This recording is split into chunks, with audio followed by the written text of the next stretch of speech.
According to the University of Michigan, more than 1 in 8 Americans are officially considered poor, and nearly 1/3 of the poor are children. Poverty is often thought as equally affecting both men and women. However, after a closer inspection of the demographics, women are disproportionately burdened with poverty. This phenomenon is known as the feminization of poverty. Today, I'm going to inform you about poverty in America and how it affects women disproportionately, also known as the feminization of poverty.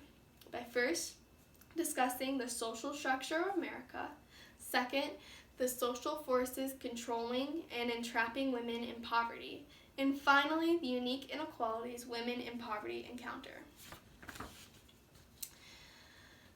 There are several factors that influence and control poverty. There is a general belief in America that poverty is a result of a person's own shortcomings and failures. This ideology ignores the deeply embedded class system in America.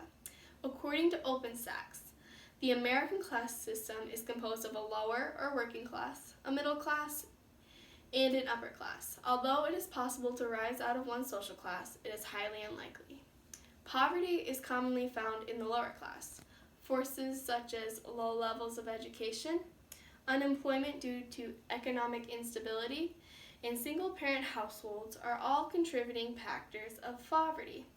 These factors not only contribute, but maintain the perpetuation of the poverty cycle in America. Without a way to escape this cycle, generations of the same family may become entrapped in an impoverished lifestyle. According to the Center of Poverty Research at the University of California, Davis, in 2014, 16% of females lived in poverty, compared to only 13% of males in the United States. The feminization of poverty is a disproportionate population of females living in poverty compared to males. Alexander Cawthorn analyzed the 2008 U.S. population survey from the U.S. Census Bureau. Cawthorn found that child poverty rates are the same for both male and females, but during a woman's childbearing years and at old age, the poverty rate increases for females. She also discovered that females of all ethnic groups are poorer than males of the same ethnic group. Cawthorn explores the demographics of poverty. She states 26.5% of African American women are poor compared to 22.3% of African American men. 23.6% of Hispanic women are poor compared to 19.6% of Hispanic men. 10.7% of Asian women are compared to 9.7% of Asian men. The Center of Poverty Research at the University of California, Davis further explores the demographics of female in poverty.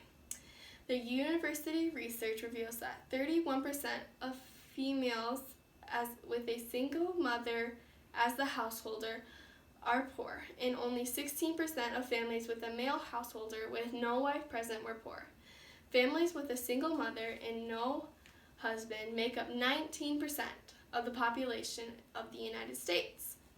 These families are 50% of the population of people living in poverty.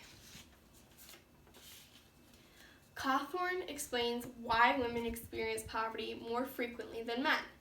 Women are employed in pink-collar jobs. This subset of occupations is populated by women and provides low pay. Pink-collar jobs are care-oriented. These types of jobs include waitressing, nursing, housekeeping, childcare, and teaching.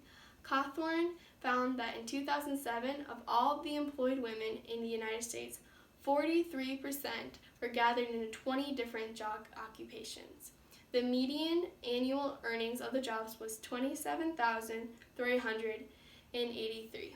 Women also spend time outside of a paying job, taking care of children or aging family members.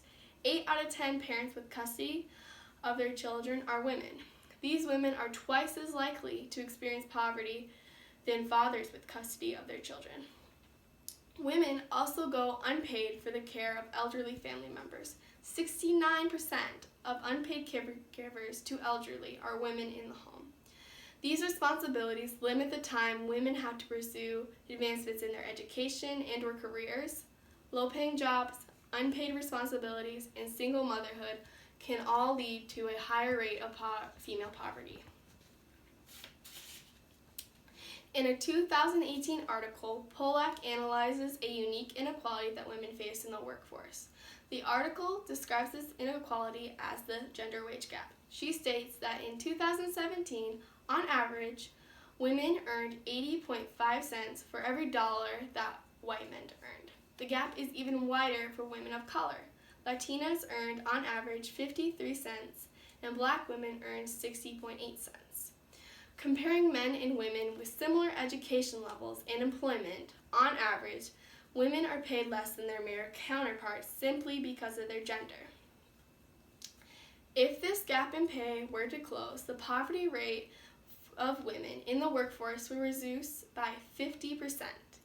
This wage gap is becoming a problem for women and their families. According to Hartman H., Hayes J's, Huyong Y., and Mill J., in 2017, women brought home the main source of income for 50% of American families with children. The wage gap will harm and threaten poverty for more families as women become the main breadwinners.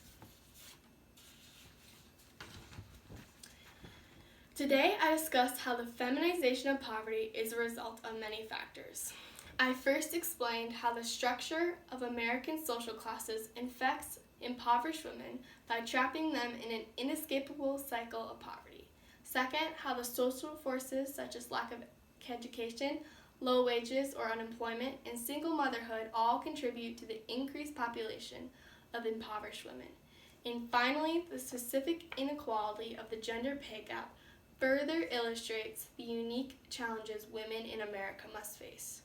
According to the Center for Poverty Research at the University of California, Davis, the average spell of poverty for households headed by a woman was 3.1 years, while the average was only 2.8 years.